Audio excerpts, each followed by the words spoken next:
1절부터 13절입니다. 고린도전서 10장 1절부터 13절까지 말씀을 저하고 한 절씩 교독하겠습니다. 형제들아, 나는 너희가 알지 못하기를 원하지 아니하노니 우리 조상들이 다 구름 아래 있고 바다 가운데로 지나며 다 같은 신령한 음식을 먹으며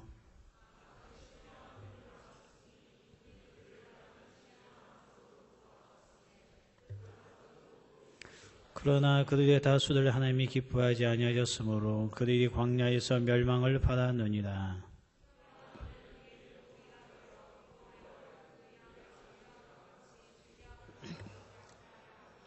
그들 가운데 어떤 사람들과 같이 너희는 우상 숭배하는 자가 되지 말라. 기록된 바 백성이 앉아서 먹고 마시며 일어나서 뛰논다 함과 같으니라.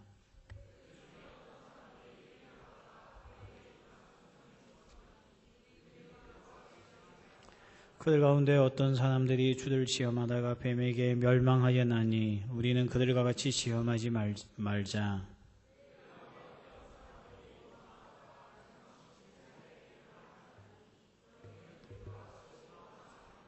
그들에게 일어난 일은 본보기가 되고 또한 말세를 만난 우리를 깨우치기 위하여 기록되었느니라. 같이 읽겠습니다. 사람이 감당할 시험 밖에는 너희가 당한 것이 없나니 오직 하나님은 미쁘사 너희가 감당하지 못할 시험 당함을 허락하지 아니하시고 시험 당할 즈음에 또한 피할 내사 너희로 능히 감당하게 하시느니라. 아멘. 우리는 역사는 반복이 된다는 말을 참 자주 합니다. 역사는 반복이 된다. 근데 보면 정말 역사는 반복이 되는 것 같을 때가 참 많이 있죠. 역사학자인 H.G. 웰스가 이런 이야기를 했습니다. 우리가 역사를 통해 배우는 가장 현저한 사실은 우리가 역사를 통해서 아무것도 배우지 못한다는 사실이다. 역사는 배우라고 주셨는데 우리가 역사를 배우지 못한다는 거예요. 그러다 보니까 어떻게 되냐면 과거의 선배들이 했던 실패를 우리가 또 하게 됩니다. 그래서 우리는 뭐라고 이야기하는가 하면 역사는 반복된다. 그렇게 이야기를 하죠. 여러분, 무엇을 전공해도 그 과에는 다 역사를 공부합니다. 교육을 공부하면 교육사 수업이 있죠. 그래서 교육의 역사가 어떻게 되는지 배우게 됩니다. 경영학을 공부하는 사람들도 경영 역사가 있습니다. 그래서 경영학이 어떻게 흘러왔는지 그 역사를 배우게 되죠. 모든 과목마다 역사가 다 있습니다. 제가 지금 철학과 교육학을 전공한 사람은 철학사를 배우죠. 그래서 철학의 역사가 어떻게 흘러왔는지 다 보게 됩니다. 하여튼 역사 배우지 않은 과는 없어요. 내가 전에 우연히 미용을 배우는 청년의 교재를 봤더니 거기에도 미용 역사가 있더라고요. 이 헤어스타일의 일개 역사가 어떻게 흘러왔는지 공부를 하게 됩니다. 패션도 마찬가지죠. 패션도 역사를 배웁니다. 역사를 배우지 않은 과목은 하나도 없습니다. 모두가 다 역사를 배우는 거예요. 우리 교회도 교회사가 있죠. 교회 역사가 있습니다. 신학에도 신학사가 있죠. 신학에 대한 역사를 배우는 겁니다. 왜 이렇게 모든 전공들마다 다 역사를 배우게 되느냐? 반복하지 말자는 거죠. 역사가 뭐냐면 선배들이 이전에 다 해봤던 것들이에요. 선배들이 이전에 다 해봤더니 된 것도 있고 안 된 것도 있죠. 그러면 우리가 안 된 것은 안 하면 됩니다. 그러면 그 실수를 또 범할 필요가 없는 거죠. 그런데 오늘 역사는 반복된다는 뜻이 뭔가 하면 역사에서 교훈을 찾지 못하면 실패했던 것들 또 하게 됩니다. 그래서 역사는 반복되는 거죠. 우리가 일본에게 땅을 빼앗겼지 않습니까? 이 역사가 반복이 되면 안 되겠죠. 이 역사가 반복되면 안 돼요. 그런데 우리가 그때 구한말 시대 때에 있었던 거기에 의해서 우리가 교훈을 얻지 못하면 우리는 또 땅을 누군가에게 빼앗길 수가 있다는 거죠. 여러분, 가정에도 역사가 있습니다. 여러분, 집안마다 역사가 있어요. 할아버지가 실패한 역사가 있고 할아버지가 잘한 역사가 있을 겁니다. 할아버지가 실패했던 것을 자식들이 교훈을 얻지 못하면 그 가정의 역사는 반복이 되겠죠.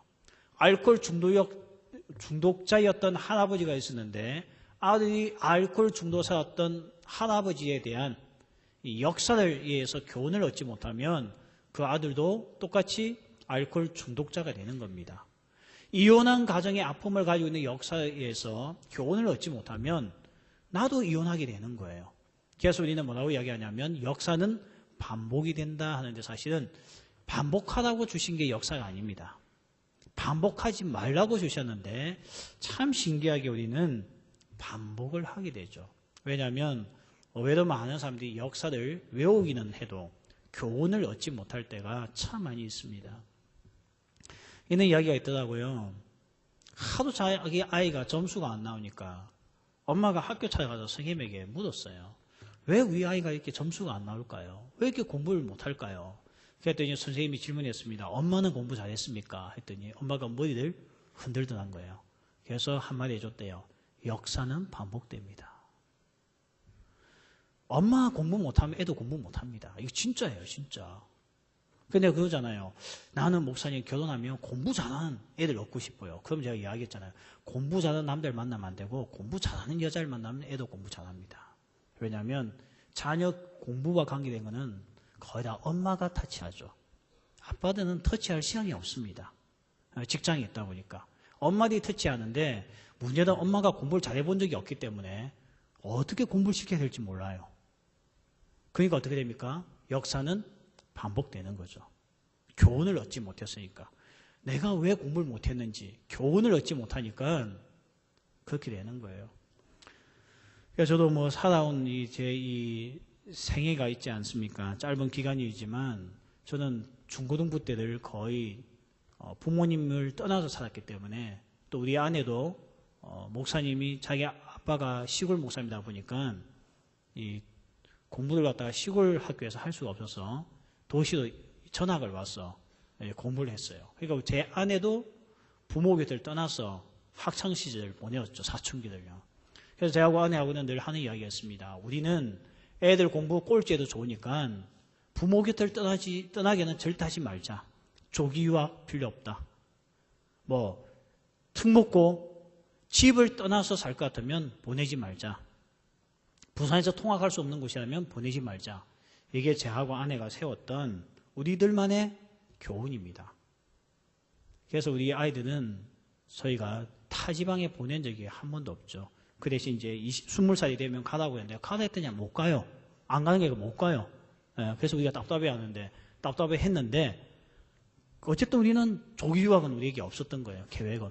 기회가 있어도 못 가고. 아니 제가 보내려면 얼마든지 보낼 수 있죠. 아는 사람들이 있으니까. 또 내가 옛날에 있었던 그 센터에 보내도 되는 거고요. 그런데 제가 있으면서 느꼈지만 절대 사춘기는 부모 옆에 있어야지 떠나가지고는 실력은 좀 넓지 모르겠지만 정서는 개판이구나. 이걸 제가 너무나 잘 알았기 때문에 그 역사에 대한 교훈이 있기 때문에 우리 자녀들에게 그걸 반복시키지 않습니다. 이와 같이 역사는 교훈이죠. 교훈. 하지 말라는 것을 하지 말라고 가르쳐주는데 역사에서 교훈을 찾지 못하면 어떻게 하느냐. 반복한다는 거죠. 그 좋은 것을 반복하면 다행인데 교훈을 얻지 못했으니까 실패하는 것만 맨날 본받게 된다는 겁니다. 우리 여기 보면 고시 준비하는 청년들이 있어요. 뭐 열심히 준비하십시오. 그런데 제가 보니까 고시를 잘 준비하는 청년들의 특징이 있더라고요. 먼저 역사를 공부하더라고요. 무슨 말인지 이해되십니까? 그 고시에 붙었던 사람들의 수기를 다 읽어보더라고요. 읽어보고 나서 공부의 방향을 잡더라고요. 근데 고시에 맨날 떨어지는 사람들 특징 보면 역사를 공부 안 해요. 일단 책부터 사서 공부부터 도입합니다. 의욕이 넘치니까. 근데 나중에는 안 되더라고요. 그러니까 별거 아닌 것 같지만요. 무슨 고시를 쳐도 그 안에 역사가 있어요. 역사가요. 실패한 사람들의 이야기가 있고 그 시험에 성공한 사람들의 이야기가 있습니다. 그러면 그걸 어떻게 됩니까? 반복하지 않으려면 실패한 것을 열심히 읽고 이러면 안 되겠구나 생각하고 안 하면 돼요. 그러면 실패하지 않습니다. 그런데 그런 공부 없이 의욕만 가지고 덤비면 안 돼요. 영어 공부도 마찬가지입니다. 영어 해야 되겠다. 토익 책부터 들고 온 애는 다 실패해요. 먼저 영어 공부를 어떻게 하면 잘했는지. 뭐 유학 가서 잘하는 건 별 소용 없어요. 유학 가서 뭐 영어 하는 건 뭐 당연한 거니까. 한국에 있음에도 불구하고 나하고 똑같은 백그라운드에 있음에도 불구하고 영어를 잘하는 사람이 누구 있나? 그것부터 먼저 찾아서 역사를 공부를 해야죠. 하고 나면 방법을 배우게 되죠. 그러면 그대로 하면 됩니다. 그러면 성공할 확률이 상당히 높은 거죠. 성경은 우리에게 역사에 대한 이야기가 너무 많습니다. 왜 많으냐면 너희들도 그런 짓 하지 말라 이겁니다. 그랬다가는 너희도 망한다. 이걸 알려주기 위해서 성경에는 여러 가지 이야기가 나오죠. 그게 오늘 우리가 읽었던 본문입니다. 6절 말씀에 보면 이런 말이 있죠. 이러한 일은 우리의 본보기가 돼요. 역사는 우리의 본보기가 된다는 거예요. 11절 그들에게 일어난 이런 일은 본보기가 되고 옛날 성경은 우리에게 거울이 되고 본보기가 되는 게 역사라는 거예요. 더 나아가 또한 말세를 만난 우리를 깨우치기 위하여 그러니까 역사는 본보기가 되고 깨우치기 위하여 우리에게 하나님께서 역사를 주셨다는 것입니다. 그래서 청년들은 역사 공부를 많이 해야 돼요. 기독 청년들은 역사에 대해서는 정말 많이 알아야 됩니다. 근데 내가 요즘 안타까운 건 뭔가 하면 요즘 청년들이 역사를 몰라요. 역사를 몰라요. 우리 교회 다니는 청년들은 정말 역사를 많이 알아야 됩니다. 그래서 제가 여기 와가지고 한 해는 터키와 그리스에 가서 우리가 초대 교회사를 공부를 했잖아요. 현장에 가가지고. 그리고 우리가 작년에는 우리가 독일과 체코와 이탈리아와 스위스 가가지고 종교개혁사를 공부를 했지 않습니까? 그러니까 역사에 대한 공부를 많이 해야 되는데 요즘 청년들이요. 역사에 대한 공부를 안 해요. 역사는 하나님께 주신 과목입니다. 왜? 우리에게 본받게 하기 위하여 본보기가 되기 때문에 역사는 또한 깨우치기 위하여 그래서 성경에도 엄청난 역사에 대한 이야기가 많이 나온다는 겁니다. 그러면 오늘 우리에게 본보기와 깨우치기 위한 것 무엇을 말씀하시는지 오늘 고린도전서 10장을 통해서 살펴보고자 합니다. 먼저 이스라엘 역사를 통해서 우리에게 알려주시는데 여기 보면 우리가 이스라엘 백성들이 받은 복들이 나옵니다. 과거에 그들이 무슨 복을 받았나 1절부터 나오죠. 보니까 형제들아 나는 너희가 알지 못하기를 원하지 아니하노니 우리 조상들이 다 구름 아래에 있고 바다 가운데 지나면 구름 아래에 있었다. 구름 아래에 있었다는 뜻이 뭔가 하면 하나님의 철저한 보호하심을 받았다는 의미입니다. 여러분 알죠? 밤에 광야에 있을 때 밤에는 불기둥으로서 그들을 따뜻하게 보호해 주시고 낮에는 구름 기둥으로서 더위로부터 피하게 해주셨던 이 구름은 항상 보호의 상징이었습니다. 이스라엘 백성은 하나님의 보호하심을 받았다는 거죠. 두 번째는 바다 가운데로 지났다는 겁니다. 바다가 뭐였습니까? 홍해바다죠. 정말 애국 군대가 자기를 잡으러 오는데 도망을 쳐야 되는데 앞에는 큰 바다가 있습니다. 이걸 어떻게 건넙니까? 건널 수가 없는 거죠. 모두가 다 죽었다 생각했을 때에 홍해가 갈라집니다. 이 기적을 이스라엘 백성들이 보게 되었다는 거죠. 그리고 또한 그들은 세 번째 어떤 혜택을 받았습니까? 단순히 홍해가 갈라져서 바다를 통과한 것만 이야기하고 있지 않습니까? 오늘 말씀해 보니까 그들이 2절에 보면 모세에게 속하여 다 구름과 바다에서 세례를 받고 그 바다 속에서 뭘 했느냐? 세례받았다는 거예요. 세례가 뭐냐면 예수와 연합되었다는 것을 이야기합니다. 여러분 세례식은 천국 가는 절차가 아닙니다. 세례식은 하나님과 오늘 연합되었다는 거. 예수님과 이제 연합되었다는 겁니다. 연합에서 떨어지면 어떻게 된다는 거예요? 죽는다는 거예요.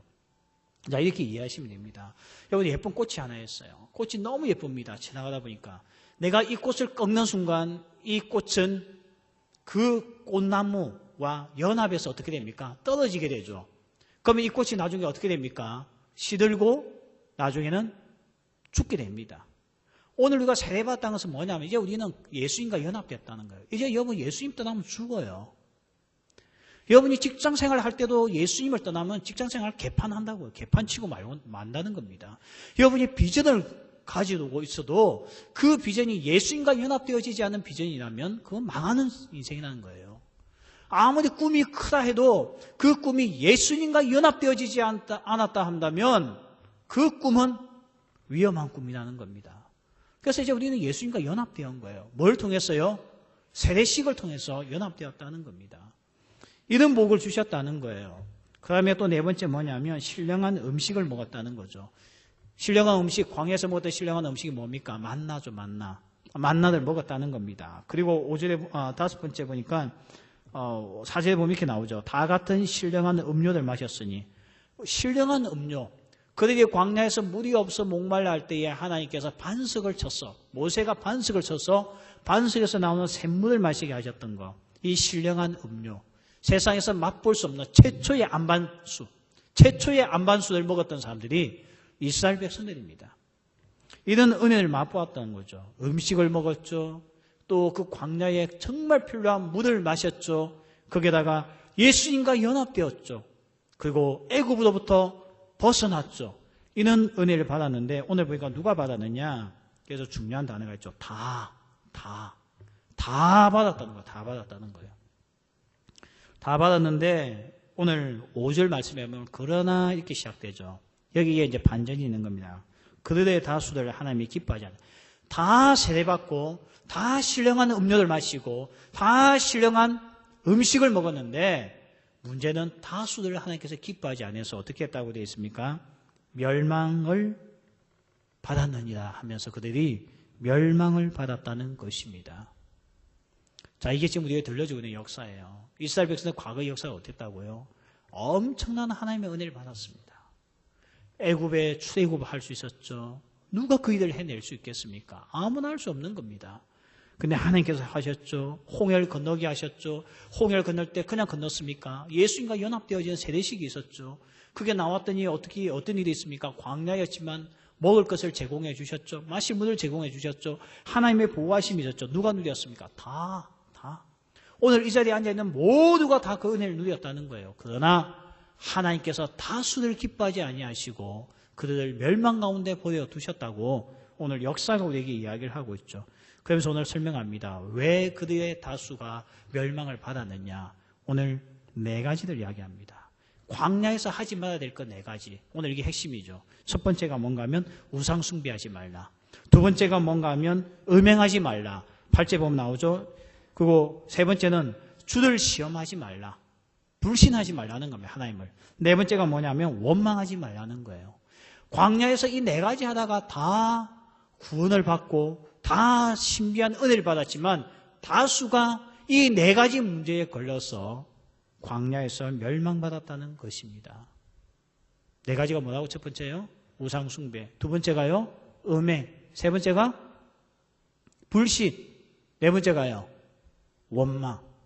이 4가지 때문에 엄청난 은혜를 다 받았는데 다수가 광야에서 멸망받았다는 것입니다.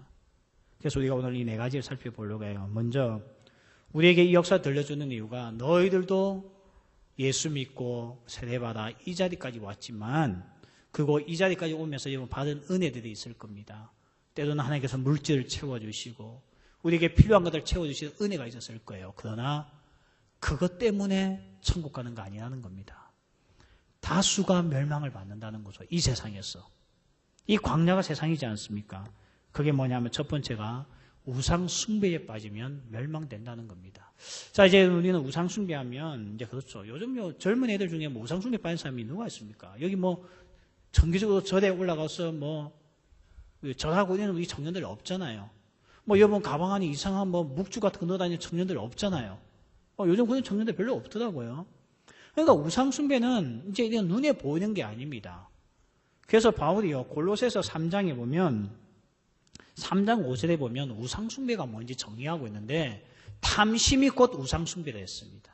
그런데 이 탐심은요 시대가 바뀌어도 우리 안에 있는 겁니다. 이 탐욕, 탐심은 우상 숭배라는 겁니다.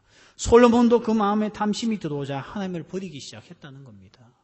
오늘 우리 마음에도 탐심이 들어오면 우리가 우상 숭배자가 되는 겁니다. 예를 들어서 한번 설명해 볼게요. 우리가 입는 옷, 이 옷도 하나님께서 주셨는데 이것이 내 안에 탐심이 되면 이 옷은 함부로서 만족 못합니다. 더 가져야 되는 거죠. 더 가져야 되는 거예요. 우리에게 돈 필요합니다. 근데 그 돈이 탐심이 되고 나면 그 돈이 지금 내가 있는 돈이 만족스럽지 않아서 어떻게 합니까? 더 많이 합니다. 내일 제가 살펴보겠지만 솔로몬이 망하는 과정 속에 보면 한 가지가 뭐냐면 재산을 축적합니다. 재산을 모으는데 정신이 없어요. 근데 그 엄청난 재산을 모았는데 신기한 것은 백성들에게는 10원도 나눠주지 않았습니다. 여기서부터 솔로몬이 영적으로 멸망하기 시작해요. 그러니까 오늘 우리 마음속에 탐심들이 있잖아요. 그거 굳이 없어도 되는데 더 가지고 싶어하는 마음들. 이걸 오늘 성경에서는 우상 숭배라고 이야기를 하고 있습니다. 오늘 이것 때문에 망한다는 거예요. 솔로몬은 그것 때문에 망했습니다. 탐심 때문에요. 오늘 교회 다니는 사람들도 왜 망합니까? 탐심이 들어오면 망하는 거예요. 순수한 마음은 어디 간들 없고 그냥 모든 것을 더 가지고 싶어하고 더 얻고 싶어하고 이런 모든 것들이 우리에게 탐심과 연결되어져 버릴 때는 우리도 모르게 이 우상 숭배자와 같은 죄를 범하게 된다는 것입니다. 돈도 하나님께서 필요한 것을 채워주시는데 그 이상을 내가 품기 시작하면 죄가 되고, 성욕도 마찬가지입니다. 하나님께서 사랑하는 남녀를 통해서 주신 이 성욕이 그 범위를 넘어서면 이것이 죄가 되고, 우리가 공부하는 것도 마찬가지입니다. 이것도 점점 탐심이 들어오면 이게 죄가 되는 거고, 우리가 뭐 비전을 가진다 어쩌면 하는데 이것이 탐심이 들어오게 되면 이것도 문제가 된다는 거죠. 그래서 우리가 이 세상에서 멸망하는 거 탐심 때문에 멸망한다는 겁니다. 근데 한번 여러분 보십시오. 탐심이 생깁니까? 안 생깁니까? 생겨요. 탐심이 생긴다는 증거가 뭡니까? 지금 내가 가지고 있는 것에 만족 못한 건 다 탐심이거든요. 다 그러잖아요. 운전 면접 따면요. 빨리 운전하고 싶다. 자동차 아무거나 있었으면 좋겠다. 그러니까 청년들이 돈이 없으니까 급하니까 처음에 뭐부터 삽니까? 마티즈부터 사요. 요즘 모닝을 사더라고요. 네? 사요. 근데도 그 차를 얼마나 사랑하고 이뻐하고 하는지 몰라요. 그 차가 내가 볼 때 완전히 우리는 그거 갖다 꼬마 자동차를 하는데, 그 꼬마 자동차를 얼마나 예뻐하고 좋아하는지 몰라요. 우리 성경이 봐요. 거기 온갖 거 다 장식해 놓을까요? 내가 한 번씩 얻어 탈 때마다 이 꼬마 자동차가 뭐에 중요하다고요. 근데 보세요. 조금만 그렇게 기뻐하고 감사하던 차가요, 조금 시간 지나면 탐심이 생기죠. 갑자기 그 차가요, 없어 보이고요. 갑자기 그 차 문을 여는 순간 내가 초라하게 보기 시작하고, 그러면서 갑자기 남이 타고 다니고 있는 차 보면 나는 저런 차 언제 가지나, 속상하다. 이게 탐심입니다. 처음에는 모든 주신 것에 대해서 감사하는 우리 마음이 자꾸만 더한 것을 추구하는 거예요. 이게 다 우상 숭배가 된다는 거죠. 그래서 교인이 망해요. 교회가 왜 망하기 시작했습니까? 교회사들 보면 교회가요, 탐심을 부리기 시작했습니다. 처음에는 주를 위하여 전을 만들었는데 그 예배당이, 우리가 이번에 이탈리아 가서 봤잖아요. 체코 가서 봤잖아요. 그 어마어마한 성당. 근데 그 성당에는 하나님이 계신 게 아니고 인간의 탐심이 담겨져 있는 겁니다. 그러니까 보세요. 중세시대는 마감되고 말잖아요. 그 암흑기, 영적인 암흑기로서 역사의 한 줄로 남기잖아요. 중세시도 이꼴은 영적 암흑기. 인간이 탐심을 가지고 성전을 지어도, 예배당을 지어도 그것이 암흑기가 되는 거예요. 이것 때문에 망하는 겁니다. 두 번째, 오늘 뭘 가지고 이야기하고 있는가 하면 8절에 보면 음행하지 말라 했습니다. 이 음행은 뭘 이야기하냐면 모압 왕이 있어요. 모압 왕. 모압 왕이 이스라엘 백성들이 너무 잘 되니까 이놈들을 어떻게 이길 방법이 없는 거예요. 그래서 어떻게 하냐면 이스라엘의 선지자였던 발람을 초대합니다. 아주 극진한 대우를 하면서 부탁을 하죠. 이스라엘 백성을 저주해달라고. 근데 발람은 못된 선지자입니다. 엄청난 뇌물을 먹고 나니까 그 돈이 너무 좋아서 그는 이스라엘 백성을 어떻게 합니까? 저주합니다. 저주하려고 했는데 그의 입에서 축복이 나옵니다. 알고 보니까 발람이요, 아무리 발부둥쳐도 저주할 수 있는 백성이 이스라엘 백성이었습니다. 그러면 이 정도쯤 되면 이 선지자가 어떻게 됩니까? 이 짓은 하면 안 되겠다고 물러나야 되죠. 그런데요, 발람은 끈기가 있습니다. 모압 왕을 찾아가 이야기합니다. 내 입으로서는 절대 저주할 수 없다는 걸 알게 되었다. 하나님께서 내 입을 컨트롤하고 있기 때문에 할 수가 없다. 근데 방법이 하나 있다. 그게 뭔가 하면 이 모압의 이쁜 것들, 이쁜 여자들 모아서 이 이스라엘 백성들 공동체에 보내서 남자들 유혹해라.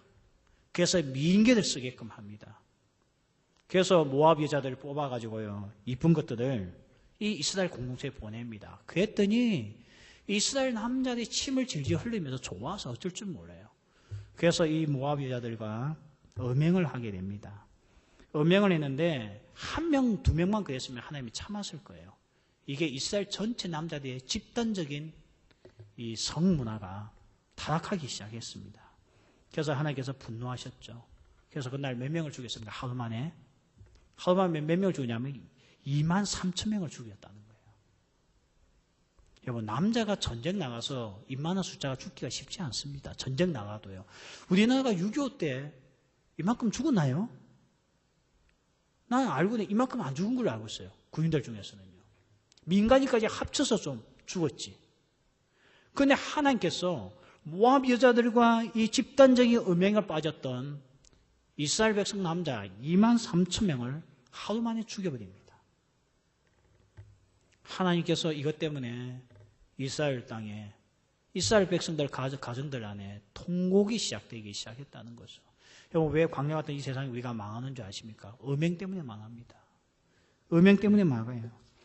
요즘 세대 보십시오. 얼마나 음행이 보편화되어져 가고 있습니까? 이것 때문에 망해요. 소돔과 고모라가 왜 망했습니까? 음행 때문에 망했습니다. 음행은 하나님께서 반드시 망하시게 하는 것 같아요. 근데 보세요. 동성연애자들이 판을 치고 그것이 옳다고 주장하고 성은 어떤 개인의 취향이다. 개인의 취향을 주장하면서 나갈 때 결국은 어떻게 됩니까? 망하게 되었다는 거죠. 이게 세상에서 망하는 두 번째 이유입니다. 첫 번째는 탐심 때문에, 두 번째는 뭐라고요? 음행 때문에 망합니다. 요즘에 보세요. 젊은 사람, 대학생들의 섹스하는 경험자들이 얼마나 많습니까? 그렇게 대학생들이 섹스에 빠져있고 동거에 빠져있던 대한민국의 앞날이 뭐가 있습니까? 결국 망하는 거예요. 세 번째가 뭔가 하면 9절에 나오고 있죠. 그들 가운데 어떤 사람들이 주를 시험하다 뱀에게 멸망하였나니 우리는 그들과 같이 시험하지 말자. 하나님을 시험하다가 뱀에 물려 죽은 사람들이 있습니다. 그래서 주를 시험하는 것은 불신을 이야기해요. 불신. 민수기 14장에 보면 정탐꾼들이 저 가나안 땅을 전탐하고 돌아왔죠. 와서 그 땅에서 악평하기 시작합니다. 악평을 하자 어떻게 됩니까? 그 원망한 것 때문에, 악평한 것 때문에, 하나님을 믿지 못하는 것 때문에 그들은 가나안 땅을 구경도 못 해보고 광야에서 죽게 됩니다. 하나님을 불신한 죄가 이렇게 컸다는 겁니다. 하나님을 신뢰하지 못하는 거예요. 오늘도 보세요. 아마 이 자리에 앉아있는 사람 중에 오늘도 하나님을 신뢰하지 못한 사람들 있을 겁니다. 정말 하나님께서 내게 복을 주실까? 정말 하나님께서 내게 사랑을 주실까? 정말 하나님께서 내 인생 책임져 주실까? 불신하는 사람들이 있을 겁니다. 광야에서 죽었던 사람들의 특징입니다. 광야에서 망했던 사람들의 특징입니다. 구원을 받았음에도 불구하고 이 광야에서 망했던 사람의 특징이 뭔지 아십니까? 하나님을 불신하는 거였습니다. 그런데 보십시오. 지금 우리 이 분위기가 하나님을 신뢰하는 분위기보다 불신하는 분위기가 더 많잖아요. 불신의 분위기의 징조가 뭐냐? 기도 안 하는 것을 이야기합니다. 기도 안 하잖아요. 제가 솔로몬에 대해서 묵상하면서 깜짝 놀랐습니다. 솔로몬 청년 때 기도하는 청년이었습니다. 그는 왕이 되었을 때 먼저 했던 게 기도입니다. 하나님 아버지, 내가 이것을 어떻게 해야 되냐고. 나는 아이와 같은 자라서 어떻게 일을 해야 될지 모르겠다. 성경에는 출입을 어떻게 해야 될지 모르겠다 이렇게 되는데 그게 일을 어떻게 해야 될지 모르겠다 이 뜻이에요. 기도하는 청년이었습니다. 그런데 44세에 기도 한 번 하고 죽을 때까지 성전에 와서 기도 한 번도 안 했어요. 솔로몬의 멸망은 성전을 찾아와 기도하지 않을 때부터 솔로몬은 망하기 시작했다는 겁니다. 20대에 기도했던 솔로몬 44세의 기도가 마지막 기도였어요. 평생에. 그게 큐티 사무엘상 8장이었습니다. 여러분 지금도 했죠. 이번 주에요. 그 기도가 인생의 마지막 기도였어요. 다윗은요. 그의 아버지 다윗은요. 임종을 앞두고도 기도했던 사람이 다윗입니다. 시편에 보면요. 오늘 불신. 하나님이 어디 있어? 기도해도 하나님은 듣지 않을 거야. 이것이 광야에서 망했던 사람들의 특징입니다. 오늘 교회 안에 불신을 불러일으키는 사람들이 있습니다. 기도 그런 거 왜 하냐? 해도 되지도 않는다던데. 야, 그런 거는 뭐 좀 이상한 사람들만 기도하는 거 아니야? 그렇게 생각하는 거예요. 열심히 살면 되는 거지 뭐. 열심히 살면 다 되겠지. 이런 말로서 사람들로 하여금 불신케 하는 사람들이 한두 명이 아닙니다. 야, 하나님이 무슨 복을 줘? 지가 열심히 하니까 잘 사는 거지. 봐봐 저 사람들. 지가 열심히 하니까 저만큼 살고 있는 거 아니야? 그런데 뭐 하나님 잘 믿어 잘 사냐? 그런 거 없어. 끊임없이 우리의 마음에 불신은 불러일으킵니다. 그렇게 해서 어떻게 합니까? 광야에서 망하게 하는 거죠. 멸망케 하는 겁니다. 감히 갈수록 한국교회 청년들이 기도를 안 합니다. 이렇게 기도 안 하는 세대도 없었던 것 같아요. 그런데 신기한 게 이렇게 힘든 세대도 없습니다. 이렇게 힘든 세대도 없는데도 불구하고 이렇게 기도 안 하는 세대도 처음 봤어요. 얼마나 하나님을 향한 불신이 강하면 기도할 마음이 없는지 모르겠습니다. 기억하십시오. 교회 문을 열고 들어오는 사람 치고 망하는 사람 없다는 거 기억하십시오. 주중에 기도 자리에 나와가지고 망한 사람은 아무도 없습니다. 기도조차 하지 않으면서 되니 안 되니 이야기하고 교회 봉사하면 시간 뺏기는 거야. 아까운 거야. 이렇게 이야기를 하면서 사는 인간들이 있어요. 하나님께서 침묵하고 있죠. 왜냐하면 어차피 망할 인간이니까. 여러분, 불신을 벗어나야 됩니다. 광야에 죽었던 사람의 불신입니다. 하나님을 시험했다니까요. 그럼 네 번째가 뭔가 하면 10절 보면 그들 가운데 어떤 사람들이 원망하다가 멸망시키는 자에게 멸망하였나니 너희는 그들과 같이 원망하지 말라. 광야에서 망했던 사람들의 네 번째 특징이 있습니다. 입에 원망이 그냥 흘러 넘쳤어요. 물 없다고 원망하고 먹을 거 없다고 원망하고 고기 없다고 원망하고 길 가는 길이 코스가 불편하다고 원망하고 그 원망했던 사람들은 가나안 땅 구경도 못 해보고 끝났습니다. 오늘 이 역사를 지금 바울이 우리에게 들려주고 있어요. 그래서 뭐라고 합니까? 우리도 우상 숭배하지 말자. 왜? 망하니까. 음행하지 말자. 망하니까. 우리 하나님 시험하지 말자. 우리 정말 하나님을 불신하지 말자. 왜? 망하니까. 이게 역사적인 교훈이라는 겁니다. 네 번째가 뭡니까? 우리 원망하지 말자. 지금 원망하지 말자. 원망해가지고 잘 돼서 아무도 없다. 다 망했다. 그러니까 바울이 지금 이야기 원망하지 말자고요. 이게 오늘 우리에게 이 엄청난 구약 성경의 출애굽 역사를 통하여서 우리에게 들려주고 있는 교훈입니다. 다시 정리합시다. 제가 여러분에게 그런 말로 했죠. 역사는 반복될 수도 있고 안 될 수도 있습니다. 역사가 반복된다는 것은 내가 그 지난날의 역사를 공부하면서 교훈을 얻지 못했다는 겁니다. 여러분 정말 이 세상의 주변을 보세요. 왜 망하던가요? 왜 망하던가요? 여러분 우상 숭배하는 나라가 잘 사는 거 보신 적 있습니까? 여러분 정말 음행에 빠져 있는 사람이 성공한 거 보신 적 있습니까? 얼마 전에 보니까 여군이 자살했대요. 왜 자살했냐? 성폭행 때문에 자살했더라고요. 누군가 대령의 성폭행, 대령. 여러분 군대 갔다 온 남자들 대령 되기가 얼마나 힘든지요. 내가 군에서 보니까 대령 되기 위해서 미국 유학 갔다 와서 박사학위 받아야지만 대령 진급되던데요. 거기까지 얼마나 고생했겠습니까? 대령까지 가려면 강원도나 경기도 최전방에 가서 근무해야 됩니다. 한 방에 끝났어요. 음행한 것 때문에. 오늘 하나님을 시험하는 사람들이 있습니다. 하나님에 대해서 끝까지 불신의 말을 내뱉고 있는 사람들이 있습니다. 시편에 보면 다윗이 그런 이야기를 합니다.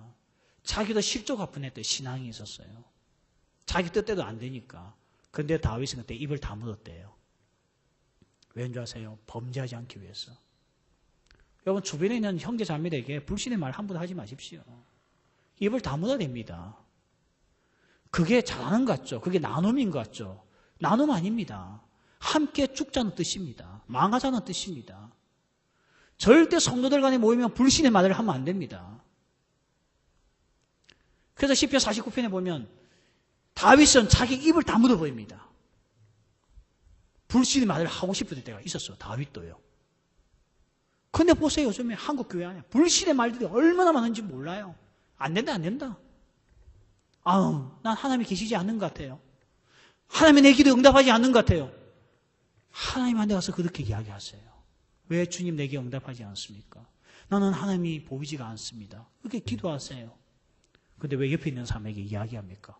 그 사람이 보여주겠습니까? 그 사람이 증명을 해주겠습니까? 그 사람이 대신 기도를 응답해 주겠습니까? 그래서 다윗은 말을 안 했어요. 불신의 말을요. 근데 이스라엘 백성들은 했거든요. 저끼리 앉아가지고요. 안 된다. 안 된다. 우리 다 죽는다. 진짜 죽었어요. 원망하고요. 여러분 이 네 가지를 우리가 이야기했는데 혹시 여기서 여러분 걸리는 게 한 가지라도 있습니까? 그러면 회개하십시오. 오늘 밤에. 왜냐하면 망할 거니까. 그냥 두면. 지금 바울이 이 엄청난 이야기를 우리에게 하고 있습니다. 그러면서 대책을 세우고 있죠. 그 대책이 뭐냐면 12절. 그런즉 선줄로 생각하는 자는 넘어질까 조심하는 겁니다. 먼저 우리도 얼마든지 이 네 가지에 걸려들 수 있다는 거예요. 저도 마찬가지입니다. 저도 불신할 수 있습니다. 저도 탐심에 빠질 수 있고 저도 음행에 빠질 수 있고 저도 원망할 수 있습니다. 아니 이렇게 살고 있어요. 한 번씩요. 근데 중요한 것은 뭔가 하면 오늘 망하는 이스라엘 백성들의 특징이 하나 있어요. 그게 뭔가 하면 7절 말씀 밑에 보면 되죠. 백성이 앉아서 먹고 마시며 일어나서 뛰논다. 망하는 사람의 특징이 뛰어놀아요. 왜 놀죠? 재밌으니까. 즐거우니까. 그리고 6절 이러한 일은 우리의 본보기가 되어 우리로 하여금 그들이 악을 즐겨한 것 같이 즐겨하는 자 같으니 망하는 사람의 특징은요. 뛰놀고 두 번째 뭐죠? 즐깁니다. 우리가 살면서요. 탐심에 빠질 수도 있습니다. 근데 그것을 즐길 때 망하는 거예요. 하나님께서 처음부터 망하게 하신 게 아닙니다. 이제는 즐김의 단계에 넘어가니까 망하는 겁니다. 음행 빠질 수도 있습니다. 다윗도 빠졌잖아요. 빠질 수 있습니다. 다윗은 음행에 얼마나 빠졌나? 기간이 1년이었어요. 1년. 1년 동안 빠져 있었어요. 근데 왜 다윗이 완전히 망하지 않았습니까? 왜 하나님께서 여전히 사랑하셨습니까? 회개하고 그 이후에는 즐기지 않았거든요. 우리가 살다 보면 불신의 마음이 들 때도 있습니다. 저도 그럴 때 있었어요. 정말 하나님이 계실까? 왜 그러면 하나님께서 내 기도 응답하지 않지? 왜 나는 이렇게 힘든 시간을 보내지? 하나님이 계시지 않은 것 같아. 이런 불신의 마음이 들 때가 있습니다. 그런데 그것을 즐기는 단계까지 가면 끝난 겁니다. 원망. 원망할 수 있죠. 살다 보면. 원망하죠. 여기 솔직히 원망 한 번도 안 해본 사람 어디 있습니까? 저도 해봤는데. 그런데 원망이 즐기는 단계. 쉽게 말하면 원망 안 하면 할 말이 없는 단계. 끝난 겁니다. 누구나 이렇게 될 수 있기 때문에 오늘 바울은 우리에게 이야기합니다. 선줄로 생각한 자는 넘어질까 조심하는 것. 우리도 이 네 가지에 걸려들 수가 있기 때문에 경계하고 조심하자는 겁니다. 여러분 새들 중에서 말을 따라하는 새가 있죠. 무슨 새죠? 앵무새. 예. 앵무새는 말을 잘해요. 진짜 어떤 식당에 갔더니 내가 그냥 가면서 누가 이야기해 내 말을 흉내내더라고. 나 처음에 누가 장난친 줄 알았어요. 보니까 새가 그 짓을 하고 있더라고요. 주인은 안 봤으면 나한테 두들겨 맞았을 건데. 예? 앵무새 말 잘하는 새는 정말 잘하대요. 앵무새 말을 잘해요. 근데 앵무새가 높이 날지 못하는 거 아시죠? 말하는 새는 날지를 못합니다. 근데 말 못하는 독수리는 높이 납니다. 말만 많이 하는 사람들 교회에 있어요. 절대 영적으로 날지 못합니다. 오늘 바울은요. 선줄로 생각하지 말고 우리도 넘어질 것을 경계하고 정말 주님 앞에서 오늘도 나 자신을 경계하면서 침묵하고 조용히 하면서 하나님의 은혜와 도움을 구하라는 겁니다. 난 할 수 있나? 괜찮아. 난 그런 사람 아니야. 야, 차라리 하는 꼴 좀 많아. 저, 봐봐. 비난하고 비판하지 말라는 거예요. 그는 새치고 나는 새가 없다는 거예요. 그래서 우리는 얼마든지 넘어질 수 있다는 것을 기억하고 오늘도 하나님 나는 약합니다. 주여 나는 연약합니다. 내게 은혜 주셔서 내 입에서 원망이 떠나게 하여 주옵시고 내 안에 탐심이 떠나게 하시고 내 안에 음행이 떠나게 하시고 또한 주님을 불신하는 마음 사라지게 하여 주옵소서. 은혜를 구해야 됩니다. 여기에 완전한 삶은 아무도 없다는 겁니다. 두 번째는 13절에 이렇게 대책을 이야기하죠. 사람이 감당할 시험 밖에는 너희가 당한 것이 없나니 오직 하나님은 미쁘사 너희가 감당하지 못할 시험당함을 허락하지 아니하시고 시험당할 점에 또한 피할 길을 내사 너희도 능히 감당하게 하시느니라. 광야 생활 힘듭니다. 광야를 즐기는 사람은 2박 3일 캠핑 간 사람들밖에 없습니다. 이 시간은 힘든 시간입니다. 우리는 지금 광야를 걷고 있는 세례받은 백성들이잖아요. 우리는 아직 영적 가난에 들어간 사람들이 아닙니다. 광야에서 하나님의 은혜를 맛보고 매일매일 광야 길을 걷고 있는 사람들입니다. 우리 힘들어요. 힘들더라고요. 저는 힘들어요, 솔직히요. 난 인생이 이렇게 힘든 건 줄 몰랐어요. 힘들던데요. 여러분이 힘들다 하는 건 솔직히 제기에는 그렇게 잘 안 들어와요. 그것도 힘드냐? 나중에 더 힘들 텐데. 어쩌지? 군대 가는 게 그렇게 힘들어요? 아무것도 아닌데 나중에 제대하고 나서 보면. 세월이 좀 흘러가보면 군대는 완전히 그냥 장기간 합숙 캠핑장밖에 안 되는 거 알게 될 텐데. 그거 안 가려고 우울한 표정 짓고 군대 안 간 놈들끼리 저렇게 부둥켜 알고 울고 하겠죠. 갔다 온 놈들은요. 아무렇지도 않습니다. 여러분 20대가 힘듭니까? 난 다시 20대 갔으면 좋겠는데요. 30대가 힘듭니까? 나 다시 30대 갔으면 좋겠는데. 싱글의 시간이 힘듭니까? 나 싱글하고 싶은데. 힘들어요. 광야 만만하지 않습니다. 어떤 애는 정말 표현을 안 해서 그렇지 너무너무 힘들어가지고 그냥 교회 나서 엎드려서 올 때도 한두 번이 아니에요. 아빠가 그냥 아빠 되는 줄 아십니까? 가장이 그냥 가장인 줄 아십니까? 얼마나 그 짐이 무거운데요. 애들은 힘들면 힘들다고 말이라도 하지. 아빠가 그런 말을 할 수 있나요? 가장은 힘들어요. 어떤 애는 모욕당할 때도 있고요. 모욕당했다고 주저앉을 수 있습니까? 이겨내야죠.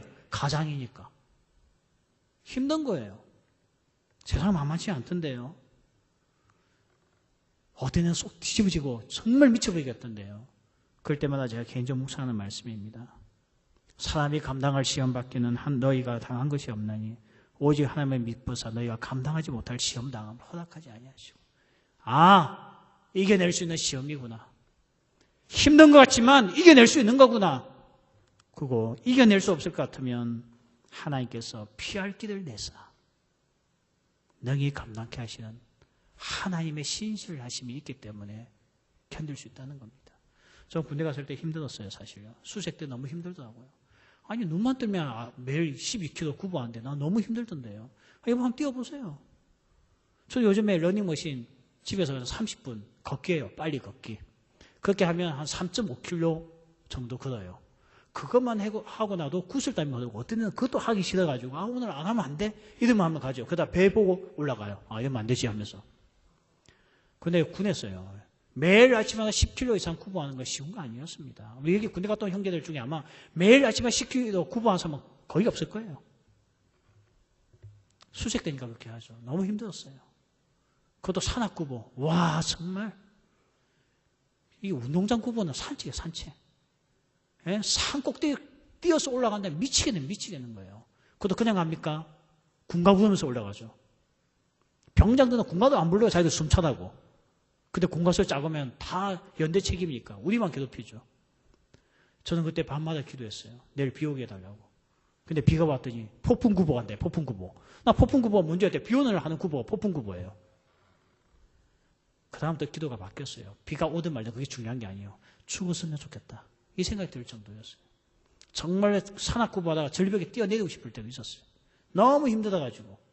특히 나는 중학교 때 폐결핵 걸려서 폐가 절반 이상이 활동을 못하고 있었기 때문에 더 힘들었어요. 근데 그때 밤마다 이 말씀 묵상했어요. 감당할 수 있으니까 이게 보냈겠지. 감당할 수 있으니까 보냈겠지. 혹 내가 진짜 죽을 것 같으면 피할 길을 내시겠지. 이 두 가지가 제 머릿속에 늘 함께 있었습니다. 근데 참 신기하죠. 계급이 올라가고 짬밥이 넣을수록 감당해지는 거 있죠. 그 어떤 애는 정말 힘들 때도 있었어요. 요즘은 구타 안 하지, 때는 구타가 장난이에요. 수색 때 구타는 장난 아닙니다, 여러분. 그냥 갈비뼈 부러진 거 예사입니다. 근데 저는 이상하게 맞는 게 싫더라고요. 저 맞으면 맞는 게 아픈 게 아니고, 이 인격이 짓밟히는 거 때문에 괴로워서 견딜 수가 없더라고요. 그래서 그런지 모르겠지만 참 신기하게. 제가 어느 날 군 목사님이 날 불렀어요. 난 군종도 아닌데. 쟤한테 부탁할 게 있다고. 가서 이제 그 일 도와주고 부대에 돌아왔더니 제 계급과 내 밑에 있던 쫄병들이 전부 다 자빠져 누워있더라고요. 얘네 왜 벌써 누워있지? 그날 얼마나 야구 방망이 두들겨 맞았더니 다 쓰러져 있더라고요. 그거는 내가 감당할 수 없었던 것 같아요. 그래서 하나님께 그날 피할 길을 주셨던 거였죠. 저는 지금도 이 말씀을 머릿속에 많이 되새깁니다. 감당할 수 있으니까 맡겼지. 어떤 애는 교회 사역하다 보면 너무 힘들 때가 있어요. 이 교회는 너무 힘들다. 그럴 때마다 이 말씀을 묵상합니다. 감당할 수 있으니까 보냈지. 감당할 수 있으니까. 아무리 저놈들이 별나라고 해도 감당할 수 있으니까 나에게 맡겨주신 거지. 아니면 하나님께서 보내지도 않았을 거야. 혹 내가 감당할 힘이 없다면 피하게 하시겠지. 여기에 그냥 두 개끔 내버두지는 않겠지. 내팽개치지는 않겠지. 이 마음 늘 가지고 있습니다. 그랬더니요, 버텨내게 했던데요. 여러분, 오늘 우리가 이 광야 살면서 힘들기 때문에 사람들이 우상숭배도 하고 힘드니까 불신도 하는 거예요. 여러분, 좋은데 불신하겠습니까? 안 되니까 힘드니까 불신하죠. 그것도 우리가 살다 보면 원망 나옵니다. 나와요. 왜 원망이 안 나옵니까? 그런데 우리에게는 하나님의 신실하심이 있습니다. 감당할 수 있으니까 맡겼고, 도무지 감당할 수 없으면 피할 길을 주셔서 다른 방법으로서 인도하신다는 것을 기억하시길 바랍니다. 이는 하나님을 향한 신실하심이 없으면요, 광야에서는 이 네 가지 죄에 빠져서 다 죽게 되어져 있습니다. 혹시 지금 원망 단계에 있습니까? 목사님, 나는 요즘에 진짜 입에서 원망이 끊어지지가 않아요. 오늘 밤에 시험을 감당하기 때문에 허락하신 하나님을 믿고, 아니면 오늘 밤에 기도할 때에 피할 길을 주실 하나님을 의지하고 원망이 우리에게 사라지길 바랍니다. 여러분, 하나님이 믿어지지 않습니까? 너무 힘들었어요. 불신이 생깁니까? 앞에 있는 거인족을 보고 있으니 내가 정복할 수 없다는 것 때문에 불신하고 있습니까? 아니요. 감당할 수 있으니 그 여리고성을 주시는 겁니다. 여리고성을 정복할 수 없으면 피할 길을 주셨겠죠. 이게 하나님의 방법입니다. 그래서 우리는 어떤 시험도 다 감당하고 이겨낼 수 있는 줄 믿습니다. 여러분, 구원받아도 홍해를 건너도 광야에서 멸망하였던 사람들과 같이 우리도 멸망할 수 있다는 것을 기억하십시오. 네 가지. 탐심, 음행, 불신, 원망. 오늘 이 네 가지를 그 일이 있다고 한다면 하나님께 다 고백하시고 신실하신 하나님을 붙들고 오늘도 살아가는 은혜가 있길 바랍니다. 우리 같이 한번 내 모든 시험 무거운 지목이 찬양하면서 이 네 가지 죄에 오늘도 승리할 수 있게끔, 그거 너무너무 시험이 힘들어서 광야가 너무 힘들어서 지쳤다고 한다면 오늘도 이 시험을 능히 감당케 해주실 하나님, 그리고 또한 피할 길을 주실 하나님을 바라볼 수 있는 시간들 되게 하셔서 우리 같이 한번 찬양하고 기도하겠습니다. 내 모든 시험 무거운 짐